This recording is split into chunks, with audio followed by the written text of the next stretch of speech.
ഇബ്ലീസുമായി ബന്ധപ്പെട്ടത് ലഅനത്തുല്ലാഹി അലൈഹി. ഇബ്ലീസിന്റെ പേര് കേൾക്കുമ്പോൾ നാം ലഅനത്തുല്ലാഹി അലൈഹി എന്ന് പറയണം.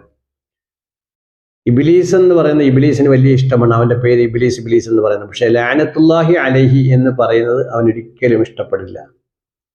അത് ഒരു ദിക്റാണ് ലഅനത്തുല്ലാഹി അലൈഹി എന്ന് പറയുന്നത്.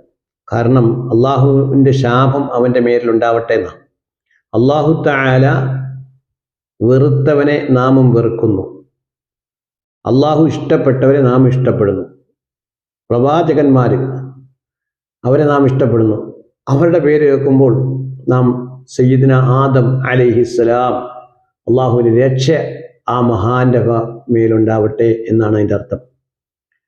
അപ്പോൾ ഓരോ പ്രവാചകന്മാർ, സയ്യിദ്ന ആദം നബി അലൈഹി സ്വലാം, സയ്യിദ്ന ഇദ്രീസ് നബി അലൈഹി സ്വലാം, സയ്യിദ്ന നൂഹ് നബി അലൈഹി സ്വലാം, അപ്പം അവർക്കൊക്കെ വേണ്ടി നാം ഒരു പ്രാർത്ഥനയാണ് ചെയ്യുന്നത് അലൈഹിസ്സലാം എന്ന് പറയുമ്പോൾ. ഹബീബായ റസൂൽ